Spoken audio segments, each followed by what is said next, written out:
Olá, seja muito bem-vindo a mais um encontro com a Palavra.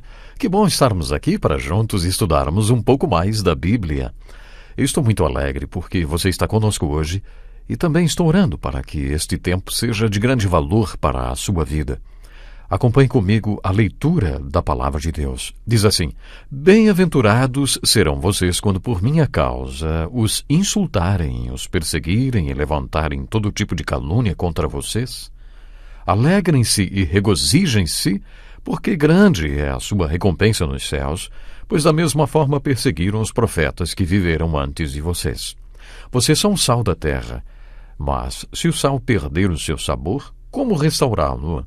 Não servirá para nada, exceto para ser jogado fora e pisado pelos homens. Vocês são a luz do mundo.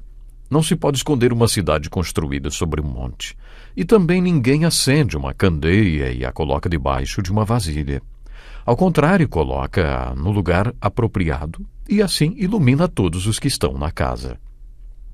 Assim brilhe a luz de vocês diante dos homens, para que vejam as suas boas obras e glorifiquem ao Pai de vocês que está nos céus. Lemos os versículos 11 a 16 do capítulo 5 de Mateus. Nós estamos estudando o Sermão do Monte, o ensino de Jesus para seus discípulos, a fim de transformá-los em sal da terra e luz do mundo, uma candeia, uma cidade sobre o monte que não pode ser escondida. Como falamos em estudos anteriores, Jesus inicia este ensino com um checklist da nossa saúde espiritual. Ele começa falando de 8 atitudes. As pessoas que têm estas atitudes são bem-aventuradas ou espiritualmente prósperas, felizes ou ainda vivem em estado de graça. Poderíamos dizer que essas pessoas são discípulos realizados. Jesus apresentou as atitudes e para cada uma delas uma promessa. Muitos teólogos afirmam que, depois de ensinar as bem-aventuranças, Jesus passou a fazer uma aplicação do seu ensino. Existem 3 perguntas sugeridas pelos teólogos no estudo das Escrituras. Essas perguntas são: o que o texto está dizendo? O que significa o que ele está dizendo? E o que significa para mim? A primeira pergunta, o que o texto está falando, corresponde à fase da observação. É quando você precisa fazer sua lição de casa. O que o texto afirma? O que o texto não afirma? Nesta fase, você precisa pedir a Deus que o Espírito Santo lhe dê discernimento espiritual. Portanto, a primeira pergunta que devemos fazer quando estamos estudando um texto bíblico é: o que o texto está falando? Essa é a etapa da observação. A pergunta seguinte: o que o texto quer dizer? Isso corresponde à etapa da interpretação. E o texto sempre quer dizer aquilo que está dizendo, por isso você precisa caprichar na fase da observação. Mas a parte mais importante do estudo bíblico é a aplicação. A Bíblia se torna poderosa em nossas vidas quando passamos a aplicar em nossas próprias vidas o que estamos estudando ou o que estudamos. Por isso a pergunta mais importante é: o que esse texto tem a dizer para a minha vida? Depois de responder a essa pergunta para você mesmo, você pode perguntar: o que esse texto quer dizer para eles? É a etapa do estudo da qual as pessoas mais gostam, a aplicação. Jesus ensina as 8 bem-aventuranças e, a partir do versículo 11, passa a fazer a aplicação delas. Observe que até então Jesus foi impessoal. Bem-aventurados os pobres em espíritos, os humildes, os misericordiosos. Mas no versículo 11, Jesus é bem direto. Bem-aventurados serão vocês, quando por minha causa os insultarem, os perseguirem e levantarem todo tipo de calúnia contra vocês. Agora começou a aplicação. Jesus se dirigiu para aqueles que estavam sentados ao redor dele e deixou o assunto bem pessoal. Ele começou a fazer uma aplicação do que ensinou. Para muitos teólogos, a partir do versículo 11, todo o Sermão do Monte passa a ser uma aplicação do ensino das bem-aventuranças. Um dos meus teólogos favoritos chama-se Martin Lloyd-Jones. Ele escreveu um estudo do Sermão do Monte que leva este mesmo nome, em que considerou o contexto desse ensino, destacando 3 pontos. Primeiro, ele destacou a crise que envolve o tornar-se cristão. A crise que envolve tornar-se cristão tem a ver com se sujeitar ao reino do Senhor. As bem-aventuranças revelam os valores deste reino. O primeiro ponto que este ensino mostra é a crise que envolve tornar-se um cristão. O cristão não deve perguntar para Jesus: o que o Senhor vai fazer por mim? Antes, ele deve perguntar: Senhor, o que o Senhor quer que eu faça? O segundo ponto desse ensino de Martin Lloyd-Jones fala do caráter de um cristão.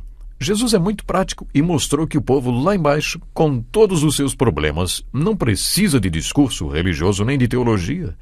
O que o povo precisa é ver gente verdadeira, que tenha o verdadeiro caráter cristão, o caráter de Cristo. Mas como é o caráter do cristão que vive sustentado pela graça de Deus, hein? Este caráter está descrito nas 8 bem-aventuranças. O mundo nunca precisou tanto do verdadeiro caráter cristão, ao invés de cristãos da boca para fora como hoje em dia, sabe? A palavra cristão é bem interessante. Literalmente significa ser igual a Cristo, ou pequenos cristos, E isso foi cunhado por incrédulos para se referir aos seguidores de Jesus, aqueles que eram iguais a Jesus. Então resolveram chamá-los de cristãos, ou então pequenos cristos, porque eles eram parecidos com Jesus. É exatamente esse o significado da palavra cristão. Na Bíblia, esta palavra foi usada por um crente apenas uma vez. Foi Pedro quem escreveu: se algum de vocês sofre, que não seja como assassino, ladrão, criminoso ou como quem se intromete em negócios alheios. Contudo, se sofre como cristão, não se envergonhe, mas glorifique a Deus por meio deste nome. O sofrimento não deveria ser considerado algo do outro mundo. Nesse sentido, Pedro falou que deveríamos aceitar sofrimento por sermos cristãos, por sermos seguidores de Cristo Jesus. Na verdade, a palavra cristão não foi escolhida pelo Espírito Santo para se referir a um seguidor de Jesus. Jesus nunca se referiu a ninguém como cristão.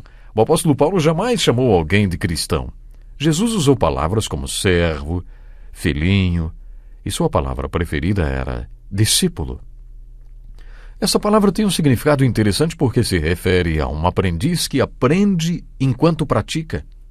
Jesus usou muito esta palavra, mas também usou a palavra apóstolo. Entre tantos discípulos, Jesus comissionou 12 apóstolos, separados e enviados. Este é o significado da palavra apóstolo, semelhante à palavra missionário, que usamos hoje em dia. O apóstolo Paulo usou as palavras discípulo, apóstolo e também santo, que significa separado, aquele separado para seguir a Cristo. A palavra santo é o apelido da pessoa santificada. Estas são as palavras que Jesus e Paulo usaram. Eles não usaram a palavra cristão. Esta palavra é encontrada apenas 3 vezes nas Escrituras. Mas se você vai usar a palavra, saiba o seu significado. Igual a Cristo. Não é muito modesto se considerar igual a Cristo, não é verdade? Será que você pode ser acusado de ser cristão? De ser igual a Cristo? Será que há provas suficientes na sua vida para sustentar a acusação de que você é igual a Cristo? De acordo com Martin Lloyd-Jones, o contexto deste importante ensino apresenta a crise que envolve tornar-se cristão. Depois, as bem-aventuranças apresentam em que consiste o caráter de um cristão. Segundo Martin Lloyd, a partir do versículo 11 e até o fim do Sermão da Montanha, deparamos-nos com o desafio de impactar a cultura à frente da pessoa de caráter cristão. Mas o que é cultura? Hoje usamos muito a palavra cultura. Para uns, esta palavra define o conjunto de costumes e de tudo o que fazemos. Pense a respeito. Quando missionários são enviados para países estrangeiros, países estranhos para eles, são orientados a estudarem a cultura do país para onde vão, para se adaptarem e não ofenderem as pessoas. Até certo ponto, esta tarefa é maravilhosa. Os missionários devem ter consciência de como é a cultura e devem estar sensíveis e atentos para não ofenderem a ninguém. Mas devemos nos lembrar que Jesus veio ao mundo para revolucionar a cultura, para transformá-la. O plano e a estratégia de Jesus consistiam em transformar a cultura, transformando os corações dos homens. Temos vários exemplos para confirmar o que afirmamos. Jesus Cristo era um revolucionário e pretendia, com sua estratégia, revolucionar a cultura, revolucionando os corações dos homens e das mulheres. Foi isto que Jesus disse. Se vocês compreenderem estas 8 bem-aventuranças, serão o sal da terra e a luz do mundo. Quando Jesus começa a aplicar este ensino, ele passa a usar o pronome vocês, sugerindo que este desafio envolvia ter um caráter cristão que impactasse a cultura. Certa vez um missionário, por quem tenho muito respeito, me disse que o maior inimigo da fé é a cultura. Quando você começar a expressar a fé de Cristo e a fé em Cristo, sempre aparece alguém para dizer: mas isso não se encaixa em nossa cultura, não.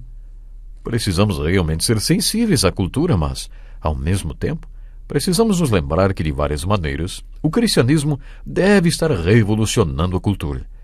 É isso que vemos no Sermão do Monte. Este ensino apresenta a realidade de que iremos revolucionar a cultura. É isso que Jesus está começando a fazer quando apresenta 4 ilustrações nos versículos 13 a 16. Ele diz: vocês são o sal da terra, a luz do mundo, uma cidade sobre monte que não se pode esconder. Vocês são como uma candeia. Se você realmente compreende estas 8 bem-aventuranças, e se pela graça de Deus elas são realidade na sua vida, então você é sal da terra, luz do mundo, uma cidade sobre monte que não se pode esconder, uma candeia. Nas palavras de Martin Lloyd-Jones, essas 4 ilustrações representam o desafio que existe para o tipo de caráter representado pelas bem-aventuranças de causar impacto na cultura. Nós já estamos caminhando para o finalzinho do programa de hoje, mas no próximo Encontro com a Palavra, nós vamos tratar um pouco mais dessa questão de cultura. Isso é muito importante. Eu aproveito para fazer uma pergunta a você.